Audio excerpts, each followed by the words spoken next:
Vous les voyez sur les marchés, dans les villages ou dans d'autres manifestations, ce sont de véritables cuisines mobiles. Les food trucks continuent de se développer. Nous avons suivi 3 gérants qui circulent sur le secteur pour voir ce qui les a motivés à se lancer dans cette aventure. Niepli a débuté son activité avec sa sœur au début du mois de juillet. Ils suivent la tradition de leurs parents qui avaient un restaurant en ville. Le projet initial était d'ouvrir un snack dans un bâtiment, mais ils ont eu une autre idée. Et on s'est dit pourquoi pas, qu'un food truck, on a l'avantage de se déplacer un peu partout. Et on a changé d'avis au milieu du projet. Voilà, et j'ai bien fait, je regrette pas. Leur objectif est de faire découvrir la cuisine de rue vietnamienne et les recettes typiques du Vietnam. Ils ont un local à la maison où ils cuisinent en avance une partie de leurs plats. On va, nous, directement à la rencontre des gens. On n'attend pas un endroit sur place, que les gens arrivent. Et d'abord, tout le temps être sur des lieux différents, quoi. Quand on a fait ça pour la première fois, on a fait ça à Roulin. On a découvert le marché de Roulin et ça nous a tout de suite plu. Avoir un food truck, c'est aussi une autre manière d'exprimer sa passion. Claude François est pizzaiolo et travaille depuis plus de 25 ans dans la restauration. Il a connu le métier dans un bâtiment fixe. Après être parti à l'étranger, il souhaitait revenir d'une autre façon. L'idée du food truck, c'est d'être un petit peu l'attraction du village. Moi, c'est bien simple. Tous les villages où je viens n'ont ni pizzeria, ni autre food truck de pizza. Donc moi, je viens, j'apporte un service. Je ne viens pas faire concurrence à un autre service. Il a lancé son food truck vers la fin du mois de mai et se déplace notamment pour des associations ou sur des manifestations. Il dispose aussi d'un local pour gérer ses stocks. J'ai fait l'expérience des locaux dans les villages. Alors, on travaille fort les week-ends, on travaille fort les vacances scolaires, mais parfois la semaine, c'est long. Et là, en fait, en venant chaque jour dans un autre village, on a un minimum de travail qui est très acceptable. Et on rencontre en fait tout le temps d'autres gens, donc c'est super sympa. De son côté, Philippe Larcher, lui, sillonne déjà le territoire avec son food truck depuis 4 ans. Après avoir été pendant 25 ans à la gendarmerie, il a décidé de se reconvertir et d'investir dans un véhicule pour proposer des burgers. Alors j'ai pris un food truck, pourquoi ? Le food truck, vous avez plus de liberté et c'est moins contraignant qu'un restaurant. Le restaurant t'oblige à ouvrir midi et soir et être tout le temps présent. Le food truck, tu vas où tu veux, tu fais les marchés, tu fais les foires, tu t'adaptes. C'est aussi le moyen de se rapprocher des producteurs et d'utiliser un maximum de produits locaux, une liberté qu'il ne regrette pas. Alors il y a le contact, déjà on rencontre d'autres commerçants, on tisse des liens. Il y a le contact avec les clients qui est différent que dans un restaurant. Et d'autres commerçants, on fournit chez l'un, chez l'autre. Donc on prend la viande chez un commerçant, on prend les légumes chez un autre commerçant, on prend un fromage. Et tout ça fait que chacun prend chez tout le monde, ça fait vivre le commerce local. Comme pour ces 3 gérants, plusieurs dizaines d'autres food trucks se déplacent sur le territoire. Des rassemblements qui leur sont dédiés sont aussi organisés. Une nouvelle initiative commerçante a vu le jour ce mois d'août à Beach, le chalet apéro. Le principe, apporter de la visibilité aux commerçants et restaurateurs de Beach et environ, installés le temps d'une après-midi ou d'une soirée en plein centre-ville, sur la place de la Légion d'honneur, juste en face de l'église Sainte-Catherine et de la mairie. On a mis à disposition, si vous voulez, la petite cabane, mais après c'est justement l'association des commerçants entre eux qui se sont organisés justement pour savoir qui se met quand, qui fait quoi, pour justement essayer de diversifier et de varier les différentes propositions et les différentes choses qui seront à proposer à boire et à manger. Du 13 au 27 août, différents restaurateurs ont pris place chacun leur tour pour proposer des pauses gourmandes. Au moins 5 commerces locaux se sont engagés à faire tourner l'activité au mois d'août. Un événement estival plutôt bien accueilli par ces visiteurs rencontrés sur place. Je trouve que c'est sympa, ça fait de l'animation à Beach, ça permet de voir des gens, de discuter. Et je suis très agréablement surprise parce que c'est vraiment intergénérationnel, il y a de la musique, il y a à manger, vraiment c'est sympa, ça fait vivre la ville. Une opération menée par l'association des commerçants Ça Bouge en partenariat avec Info Beachland, l'office de tourisme intercommunal du Pays de Beach et la ville de Beach. Vu l'accueil du public cette année, un renouvellement de l'opération n'est pas exclu pour ces prochaines années.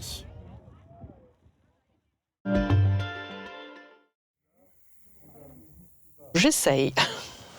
J'essaie de dessiner une série de bouleaux. Voilà, ils sont contigus, ils sont les uns à côté des autres, un peu noyés dans la végétation, avec des troncs plus ou moins droits. Alors pour moi, c'est un peu compliqué puisque c'est hier pour la première fois que j'ai eu l'occasion de dessiner et de peindre un arbre. Donc j'espère que la journée sera fructueuse et qu'elle me permettra d'aller un petit peu plus loin. Pour son premier stage de peinture avec l'association Cadre, Catherine Bergros n'est pas jetée toute seule dans la nature.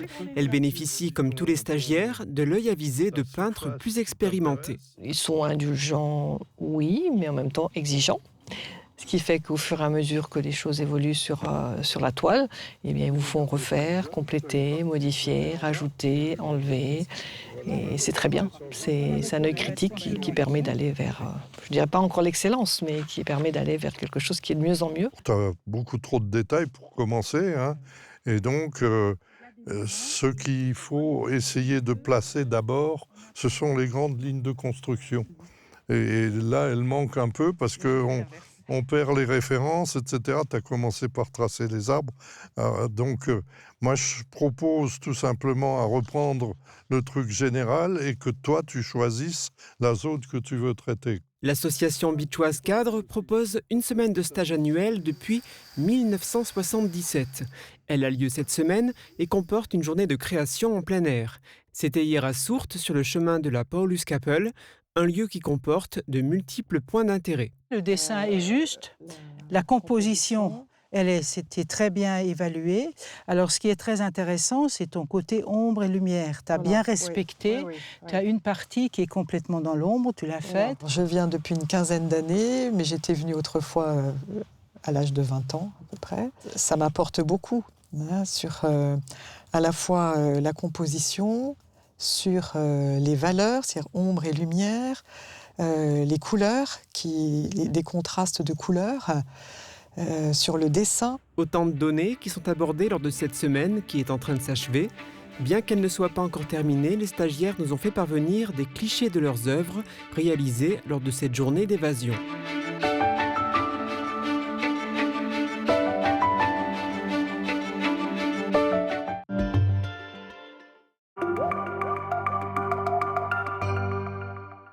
Bonjour à toutes et à tous. Pour demain, le temps sera variable toute la journée.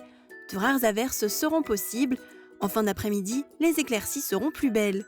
Côté température, les maximales seront comprises entre 20 et 23 degrés, les minimales entre 8 à 11 degrés. Demain, ce sera la Saint-Fabrice. Le soleil se lèvera à 6h34 pour se coucher à 20h35. Passez une très belle journée sur Mosaïque Cristal.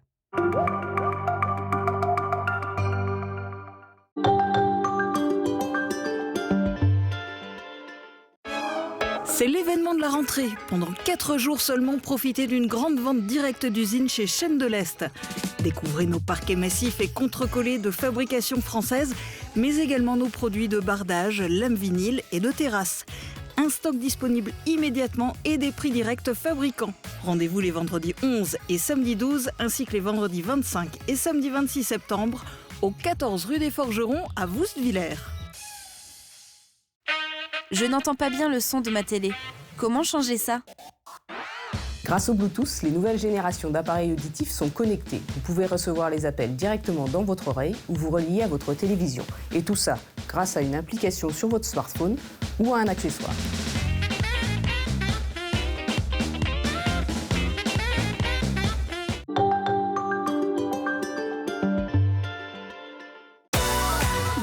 Retrouvez la troupe du Sarregueminer Platttheater avec sa dernière pièce, Schnell et Frau. Du willst mir eine Frau finden?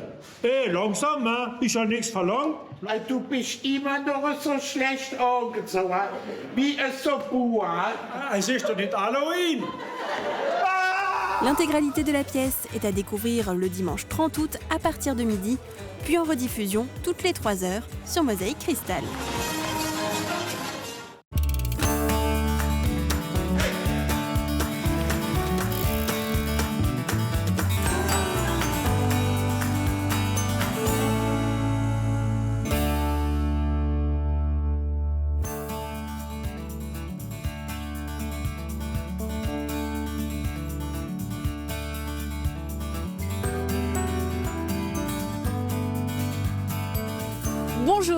Aujourd'hui, je vous emmène à la découverte du Moulin de la Blise. Ce site est situé à Sarreguemines, non loin du centre nautique. Il a été entre 1825 et 1969 l'une des unités de fabrication de la célèbre faïencerie de Sarreguemines. Vous pouvez y accéder en vélo par la piste cyclable qui longe la Blise ou alors, comme moi, par la forêt du côté allemand. Et comme chaque semaine, Marie-Morgane va nous présenter un lieu à proximité. Aujourd'hui, elle reste sur Sarreguemines, mais vous allez le voir, la végétation est quelque peu différente. Regardez. Chers amis, aujourd'hui je fais une halte à Sarreguemines. Pour la nuit, j'ai décidé d'innover en me rendant dans une love room. Elle a été créée par Yolande Muller il y a un peu plus d'1 an maintenant. Infirmière libérale, elle a voulu trouver un complément de revenus. Elle met un point d'honneur à peaufiner sa décoration sur la thématique de Bali. Et d'autres accessoires complètent le logement. Ici, c'est l'espace coquin. Donc alors là, tu as différents accessoires avec des accessoires coquins, on va dire. Un sofa tantrique. Ensuite, ici, il y a une croix de Saint-André qui est vraiment de bonne qualité. Elle est faite en bois. Et derrière, vous avez le mur végétal. Et ensuite, là, il y a une balancelle en fait en cuir. Sauna finlandais et jacuzzi sont installés au rez-de-chaussée dans une ambiance paradisiaque. Je suis une passionnée de la décoration. Donc là, c'est le thème baliné. Donc c'est vraiment, vous avez vraiment l'impression d'être en vacances. Donc ça, c'était vraiment le principe en fait. Donc c'est un côté une love room, mais c'est plus qu'une love room. Il y a un côté de dépaysement total. Yolande Muller a un nouveau projet de Love Room pour 2026 dans le Grand Est, avec une nouvelle thématique.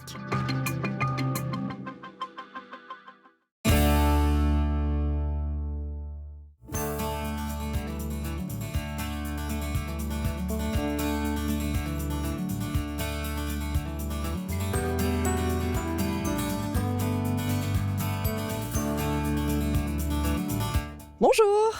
Bonjour Aurore, merci de nous accueillir sur le site du Moulin de la Blise. Tu es donc la responsable accueil des visiteurs, c'est ça? Oui, c'est ça. Et tu n'es pas native d'ici parce que mon petit Don me dit que tu es de Loire-Atlantique. Exactement. Et comment est-ce que tu es arrivée ici? Je suis arrivée dans la région après mes études et je suis tombée sous le charme, donc je suis restée. Oui, effectivement, Sarreguemines, c'est une belle ville. Et quelles sont tes missions au sein des services alors? Alors moi, je m'occupe de l'accueil des publics au sein des musées, de la programmation et aussi de la communication. Ok. Donc en parlant de public, vous accueillez des scolaires et aussi des touristes.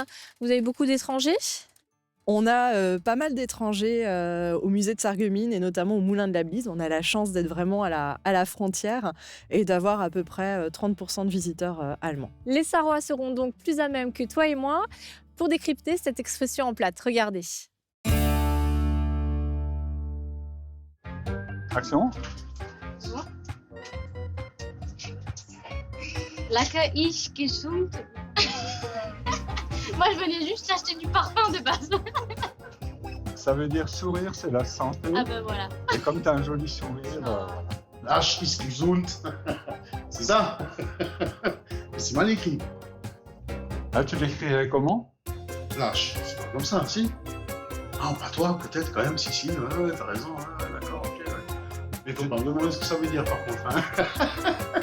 Et tu sais ce que ça veut dire? Non, je sais pas ce que ça veut dire. Ça veut dire rire, c'est la santé. Ah ben voilà, tu vois. Lachen ist gesund. Bah oui, bien sûr.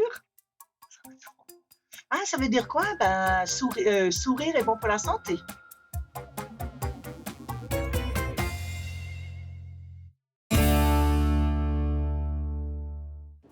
Nous sommes ici devant les meules qui tournent grâce à l'énergie hydraulique du cours d'eau de la Blise qui est juste derrière nous. C'est ça. Est-ce que tu peux me faire une petite explication technique de comment ça fonctionnait à l'époque? Donc en 1825, Paul Schneider, qui est le directeur de la faïencerie de Sarreguemines, dont l'usine se trouve en cœur de ville à peu près 2 km d'ici, décide d'acheter le moulin de la Blise, qui existe déjà, et de le transformer en moulin à cailloutage. En fait, le principe, c'est de produire de la faïence fine à Sarreguemines. Et donc, pour ça, il va intégrer dans la pâte des galettes silex. Et donc, ces galettes silex, on doit au préalable les calciner, c'est-à-dire les faire cuire jusqu'à 800 degrés pour les rendre friables, pour pouvoir en fait les passer sous la meule et les réduire en poudre. Donc la meule devant laquelle on se trouve, c'est celle dans laquelle on broyait justement ces galettes silex qui intégraient ensuite les recettes de pâte pour fabriquer la faïence fine pour la faïencerie de Sarreguemines. Merci pour ces explications techniques. Ce que je te propose maintenant, c'est qu'on aille du côté de Didin, où se trouve un autre moulin. Celui-là ne broyait pas du silex, mais du blé. Regardez.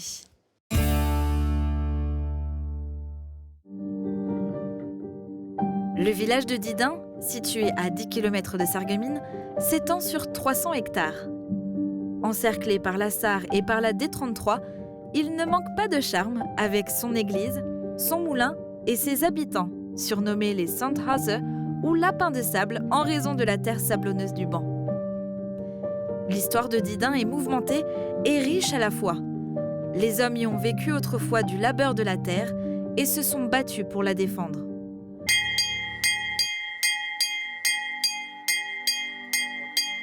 Bienvenue au moulin de Didin. Donc vous êtes ici devant une des plus anciennes bâtisses du village, puisque ce moulin date historiquement de 1640. 1640 est la date de première mention de ce moulin. C'était en fait l'époque de la sinistre guerre de 30 ans. Le village de Didin était complètement détruit, comme bon nombre de villages également aux alentours. Et du moulin, il ne restait que les 4 murs. Et on sait, de par ces sources historiques, que c'était un moulin à farine, de seigle et de blé.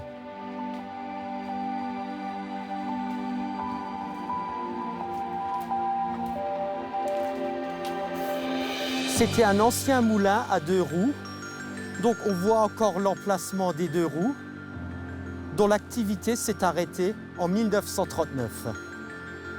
Le grand-père de l'actuel propriétaire, Gustave Pfeiffer, avait repris le moulin en 1937 et il est connu pour des faits de résistance. En fait, il a caché des prisonniers aux nazis et malheureusement, il a été dénoncé en 1944. La Gestapo l'accueillit dans la cour du moulin.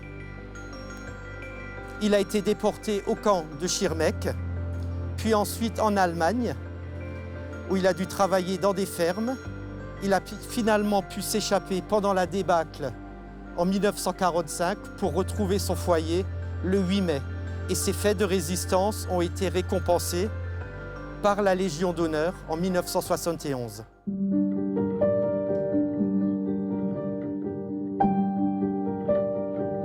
Comme vous voyez ici, on est dans un cadre naturel vraiment très préservé.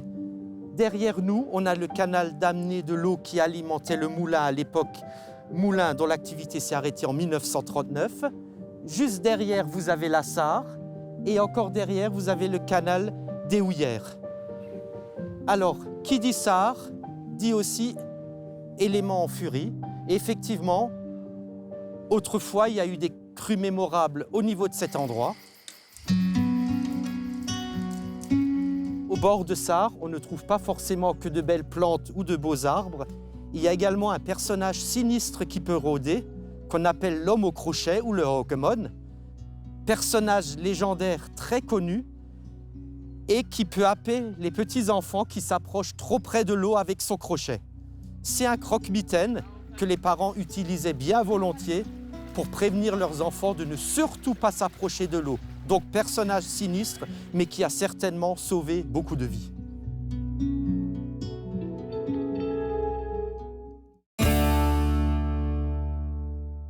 On se trouve maintenant dans le bâtiment principal du moulin, qui est composé de 3 étages. Et ici, on se trouve au premier étage. Et qu'est-ce qu'on peut y trouver ? Donc la première étape, ça va être celle devant laquelle on se trouve ici. C'est celle qui était réalisée historiquement dans le bâtiment du moulin, qui était l'atelier de broyage des roches dures. Donc c'est une opération qui s'effectuait à l'origine avec des meules, comme celle qu'on a vue dehors tout à l'heure, et qui a été remplacée par la suite par des broyeurs. Donc un broyeur, c'est ce que vous avez ici. C'est une grande cuve métallique à l'intérieur de laquelle on va mettre nos roches dures avec des billes de porcelaine ou de silex qui vont en fait les broyer jusqu'à obtenir une granulométrie très fine. Et cette roche broyée va ensuite être mélangée aux autres ingrédients de la pâte céramique. Ça fonctionne un petit peu comme une machine à laver alors, c'est ça ? Exactement, c'est comme un broyeur de machine à laver. Il faut imaginer qu'on avait à l'intérieur du moulin autrefois une quinzaine de broyeurs comme celui-ci. Donc pour fabriquer une pâte céramique, on a besoin de roches dures mais aussi de matières plastiques comme l'argile ou le kaolin. Les matières plastiques, on va les délayer dans de l'eau. Donc c'est ce qu'on faisait dans cette machine qu'on appelle familièrement un patouillard. Une fois que le mélange était fait, on filtrait ces pâtes pour enlever les éléments un petit peu trop gros. Donc là, on se trouve devant les filtres presse, c'est ça? C'est ça. Donc en sortant du patouillard, on a ce qu'on appelle de la barbotine, c'est-à-dire de l'argile liquide, qui pourrait être utilisée comme telle, mais à Sarreguemines, étant donné que l'unité de production des pâtes céramiques se trouve assez éloignée des unités de production, de fabrication des objets, on retirait une grande partie de l'eau de cette pâte pour en faire des galettes sèches qui étaient plus facilement transportables vers les usines du centre-ville. Qu'est-ce que c'est que cette machine? Alors cette machine, c'est une tine. Donc les galettes qu'on a vues qui arrivaient dans les usines du centre-ville pour être façonnées avaient une problématique, c'est qu'on n'avait pas une densité égale sur l'ensemble de la galette. Vu la technique employée pour les réaliser, on avait une pâte qui était beaucoup plus sèche aux extrémités et beaucoup plus, on va dire, riche en eau au cœur. Donc on devait malaxer ces galettes pour avoir une densité égale sur l'ensemble de la pâte. C'est le rôle de la tine où on va déposer en fait les galettes pour qu'elles soient malaxées et elles vont ressortir en fait sous forme de boudin, ce qui leur donne justement leur surnom de boudineuses. Donc ici nous avons les moules, c'est ça? C'est ça, les moules qui servaient pour la technique du coulage. Donc c'est une technique dans laquelle on va utiliser justement la propriété du plâtre qui constitue les moules. Donc le moule est creusé de la forme de l'objet que l'on veut réaliser. On va l'utiliser fermé et on va couler à l'intérieur la pâte céramique sous forme liquide, donc la barbotine, dont le plâtre va absorber en fait l'eau de façon à créer une épaisseur de pâte qui va se coller aux parois. Donc là, on est devant une croûteuse, c'est ça? C'est ça. Donc c'est la première étape vers l'estampage ou le calibrage, qui sont deux autres techniques de façonnage qu'on utilisait à la manufacture. Donc en fait, la croûteuse, elle va permettre de faire vraiment une croûte où on va avoir une pâte avec une épaisseur très régulière qu'on va pouvoir ensuite déposer sur un moule en plâtre. Donc on va partir d'une section de pâte qui est sortie en fait de la tine tout à l'heure, que l'on va poser sur cette base en plâtre. Donc il faut imaginer que la base, elle tourne. Et pendant ce temps-là, on va en fait abaisser le manche de la croûteuse. Et le calibre ici qui est plat va permettre d'aplatir la pâte et d'en faire une croûte. Exactement. Il y a beaucoup de parallèles entre la fabrication de la céramique et la cuisine. On va la poser sur le moule en plâtre qui va donner la forme intérieure de l'assiette. Donc là, on a les pièces qui sont dites crues et qui vont passer au four. Exactement. Donc une fois que les pièces ont été façonnées, que ce soit par coulage, par calibrage, on va les laisser sécher pour qu'elles perdent une grande partie de leur eau. Et ensuite, on va passer à l'étape de la première cuisson pour la faïence, qui va en fait permettre d'obtenir ce que l'on appelle ensuite le biscuit. Ok, bah moi quand j'entends le mot biscuit, je ne sais pas toi, mais moi ça me donne faim et on va rejoindre Audrey dans la cuisine de Mosaïque qui va nous préparer un gâteau au vin rouge. Regardez. Bonjour tout le monde, aujourd'hui je suis accompagnée à nouveau d'Hugo et ensemble on va vous préparer un gâteau au vin rouge. Pour les ingrédients, il vous faudra 250 g de beurre, 4 jaunes d'œufs, 4 blancs d'œufs, une cuillère à café de cannelle, 100 g de chocolat râpé, une cuillère à café de cacao, un verre de vin rouge, 250 g de sucre et 250 g de farine et un sachet de levure chimique. Alors Hugo, tu vas commencer par verser les 4 jaunes d'œufs dans le bol du robot. Ouais. Avec le sucre. D'accord.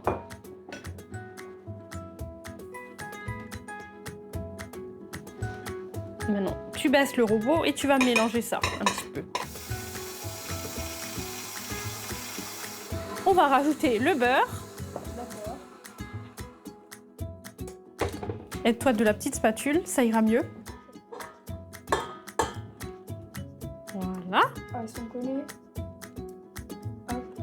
On remet le robot en route. On mélange.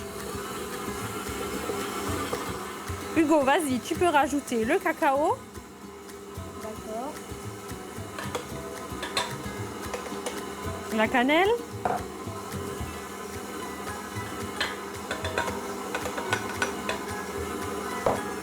chocolat râpé.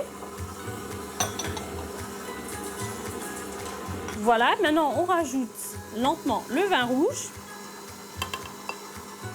Je l'ai fait parce que c'est un peu compliqué. Tu verses la levure chimique et la farine. On va laisser tourner ça et on va en même temps monter les blancs en neige. On va les monter en neige ferme. C'est parti!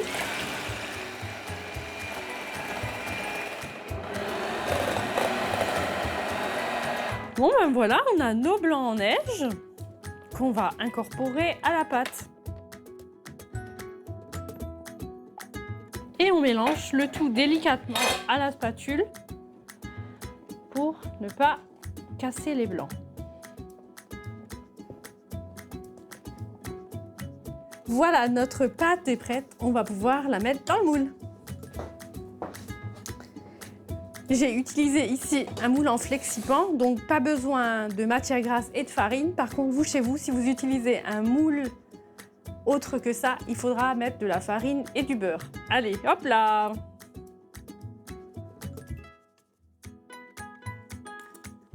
C'est parti, il va partir 1 heure au four à 180 degrés. Voilà, notre gâteau est cuit, on va pouvoir le sortir du four.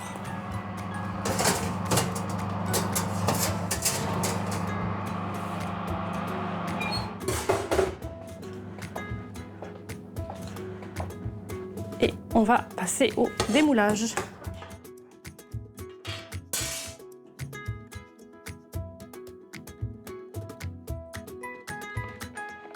Pour un peu plus de gourmandise, on va pouvoir saupoudrer de sucre glace. Voilà, notre gâteau est prêt. Bon appétit!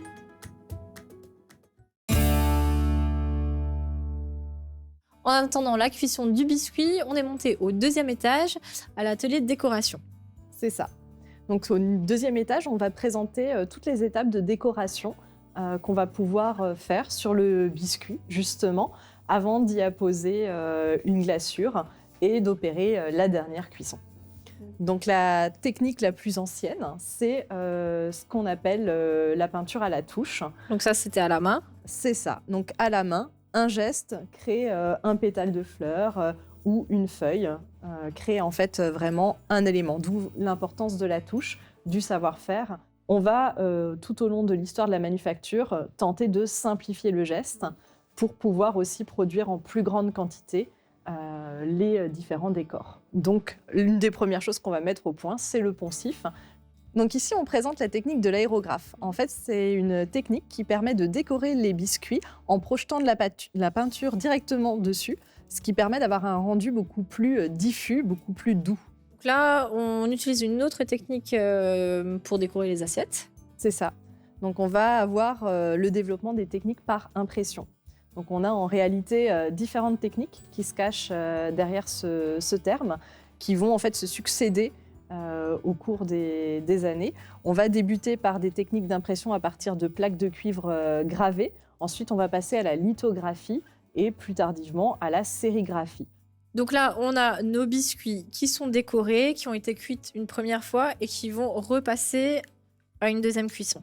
Exactement. Donc là, on a apposé le décor sur le biscuit, on l'a recouvert d'une glaçure et on va effectuer une dernière cuisson qui va permettre en fait de figer le décor et de recouvrir le biscuit de notre glaçure qui va lui assurer solidité. Et j'ai une petite question, là je vois que vous avez des portraits qui sont accrochés un petit peu partout sur cet étage et les étages en dessous. Qui sont-ils en fait? Alors ce sont d'anciens employés de la manufacture de Sarreguemines qui ont été pris en photo et répartis dans le musée pour témoigner en fait de ces personnes qui ont apporté leur savoir-faire à la faïencerie de Sarreguemines. Donc ils ont été mis à l'honneur. Moi, ce que je te propose maintenant, c'est de mettre à l'honneur une autre personne. Il s'agit de Frédéric Dalomo. Il est le président du Fort Cassot de Rohrbach-les-Bitches. Regardez.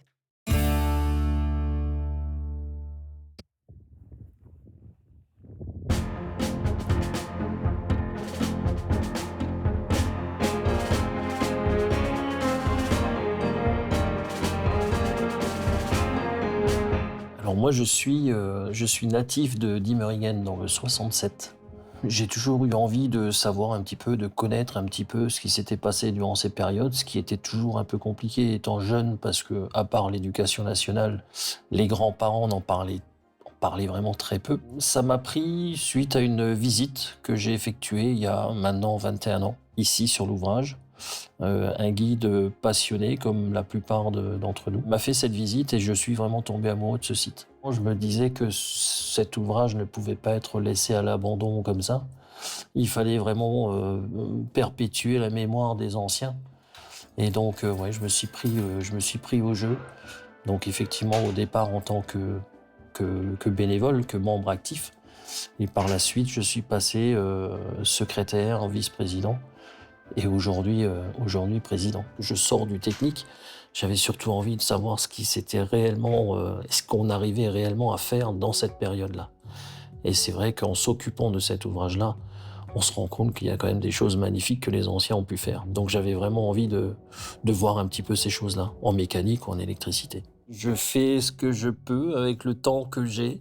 Si j'ai 5 minutes au travail, j'essaye de focaliser aussi sur l'association.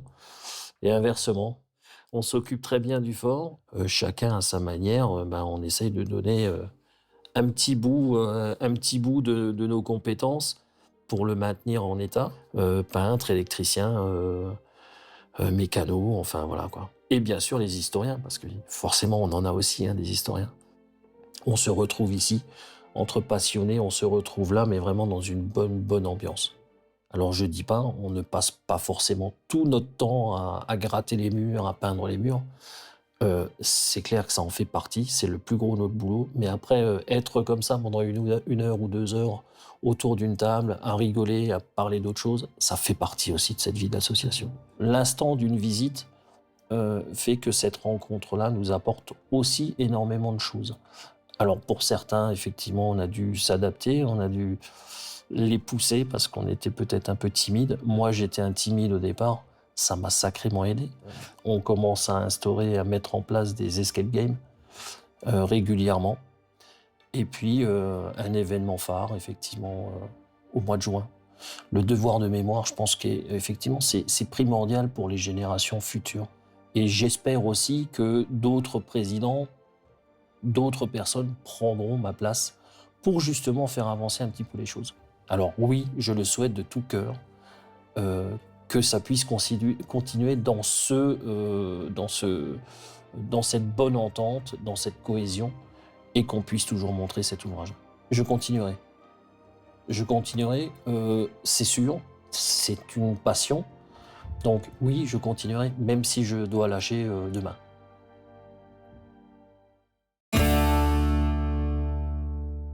Nous sommes maintenant dans la maison du directeur qui est située à l'avant du site. C'était auparavant l'accueil et là maintenant vous lui avez donné une autre vocation. Tout à fait. C'est devenu un espace où on peut découvrir l'histoire de l'unité de production du Moulin de la Blise et son rôle au sein des usines de la manufacture de Sarreguemines. Si vous avez une pièce où les scolaires peuvent s'essayer à l'énergie hydraulique, et je vais maintenant tourner la manivelle. Et donc là, on voit que l'eau fait tourner la turbine qui entraîne l'arbre situé juste au-dessus. Grâce à un système de roues dentées, le mouvement est transmis à un second arbre. Donc il faut imaginer qu'il se trouve à l'intérieur du moulin. Et ensuite, via les courroies, il actionne le broyeur. C'est ludique pour les enfants, c'est vraiment très chouette. Ce que je te propose maintenant, c'est d'aller rejoindre Sandrine qui nous présente le territoire à sa façon. Regardez. Hop là, c'est l'heure de jouer et pour ça, j'accueille aujourd'hui Anna et Thibaut. Alors, Anna, dis-moi, tu viens d'où? Dans Chambert. En Chambert, ok. Et toi, Thibaut? Moi, je viens d'Ilsprich. Ilsprich. Ok, donc on est un petit peu du côté de Sarreguemines, du côté de Beach. Et puis pour votre première épreuve, vous allez voir, ça va se passer à l'aveugle. Vous allez devoir deviner quel objet emblématique du territoire se trouve dans cette boîte. C'est à toi de commencer, Anna, et je vais te laisser mettre les mains dans la boîte et découvrir quel est ton objet. Donc vas-y, c'est à toi. Alors, il va falloir que tu me décrives un petit peu ce que tu sens. Je sens du papier. Du papier, ouais. C'est plutôt mou. Qu'est-ce que ça pourrait être? À quoi ça te fait penser? Du sucre. Ça pourrait être du sucre. De la farine? C'est ça, c'est de la farine. Tu peux le sortir. Alors en fait, c'était un paquet de farine du moulin Arnett de Volminster. Tu peux le montrer à la caméra. Alors en fait, c'est un moulin, il faut le savoir, qui existe depuis 1950 et qui est toujours en activité. Super, bah t'as été très forte, bien joué. Et ça va être au tour de Thibaut. Je te laisse essayer de deviner ce qui se trouve dans la boîte. Ah, c'est quand parti. tu veux. Alors, c'est plus petit. Ouais. Qu'est-ce que tu sens? Ça ressemble à... C'est assez froid. Ouais, Ça ressemble à une sorte de pot un pot où froid. on met le beurre. Ah ouais, ok. Moi, j'ai un pot qui ressemble à ça. C'est possible. Et qu'est-ce qui pourrait être J'ai froid? l'impression que ça me fond entre les mains, peut-être un pot de glace. C'est la bonne réponse, tu peux le sortir. Alors c'est une glace au chocolat pour le coup, mais elle vient de la ferme du Kleinwald qui fait ça à Breidenbach et qui en propose depuis 2016 et vous avez le choix à la vente entre près de 40 parfums. Et du coup, je suis très contente parce qu'on va pouvoir les goûter tout à l'heure. Merveilleux. Bien joué, tu as toi aussi deviné. Et du coup, pour vous départager, on va devoir passer à la deuxième manche. Vous aurez face à vous une carte vierge sur laquelle vous devrez replacer une commune. Et pour toi, Anna, ce sera Philipsbourg. Est-ce que tu sais déjà un petit peu, tu visualises à peu près où c'est Philipsbourg ou pas du tout? Un peu. Ok. Peut-être. Est-ce que tu veux un indice? Oui, je veux bien. Alors tout ça, c'est le territoire de Sarreguemines. Oui. Et tout ça, c'est le territoire du Pays de Bitche. Voilà. Par là. Ici, là. Ok. On va regarder les résultats. Alors, toi, tu as mis quoi? Putlangeolac et Philipsbourg, c'est ici. Bon, on est un petit peu... c'est complètement l'opposé, donc si jamais on retourne la carte, c'était parfait. Non, c'est vraiment à côté, là. On va voir tout de suite si Thibaut s'en sort mieux.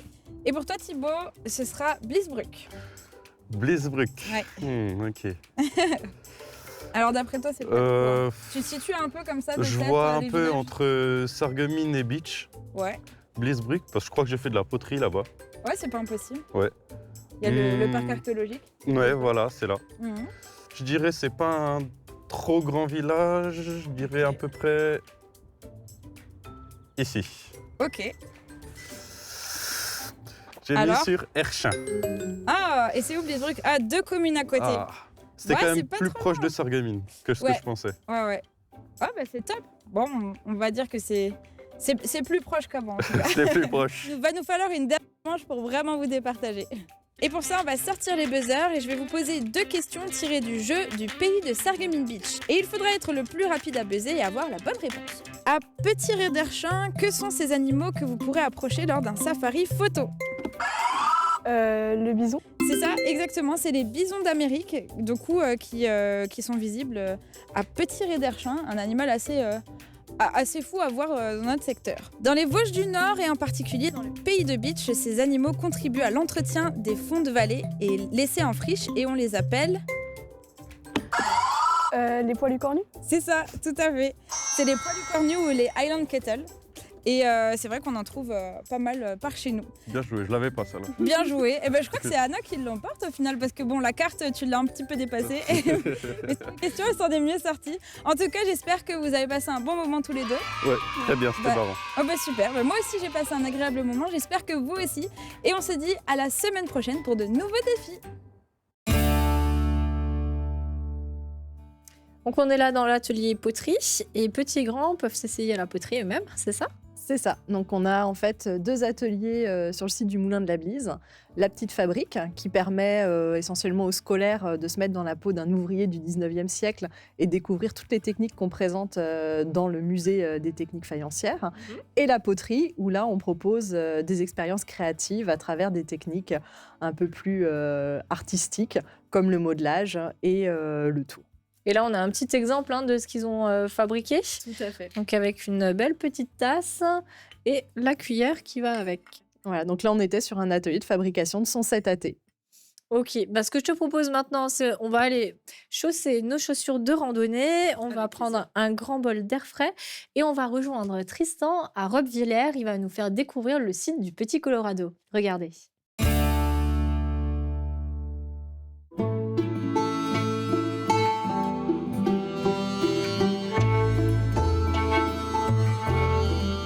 C'est l'Altschlossfelsen, donc le rocher du vieux château.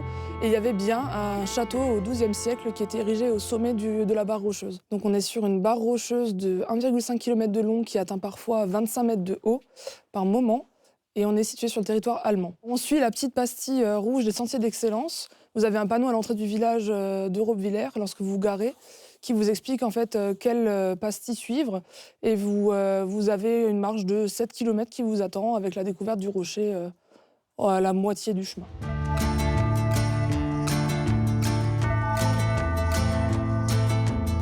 Alors il faut remonter assez loin, jusqu'à 250 millions d'années pour être précise. Et l'aspect creusé qui rappelle un peu le Colorado, c'est dû justement à la séparation des plaques terriennes et ensuite à l'érosion due au temps, au vent. On le voit notamment sur ces points-là, hein, toutes ces différentes strates qui se sont effritées au fur et à mesure du temps. La couleur rouge est due au minerai de fer en fait, qui compose le grès des Vosges. Donc c'est lui qui directement définit la couleur, qui change aussi au fur et à mesure du moment de la journée, selon l'exposition au soleil, etc. Et c'est une roche très poreuse qui en fait se répercute aussi sur le sol qui est sablonneux.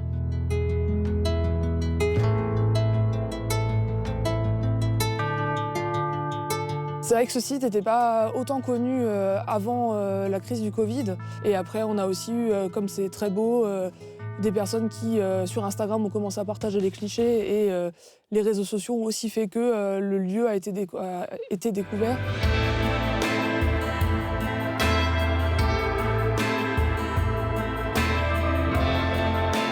C'est une partie de la barre rocheuse qui s'est détachée, le rocher que vous voyez derrière moi.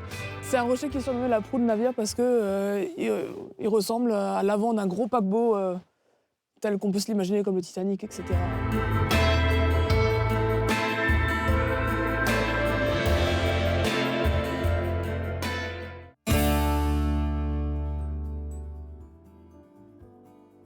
Après ces belles découvertes, on a eu envie de se poser un petit peu et de déguster une bonne tasse de thé dans de la faïencerie de Sarreguemines. C'est bien ça?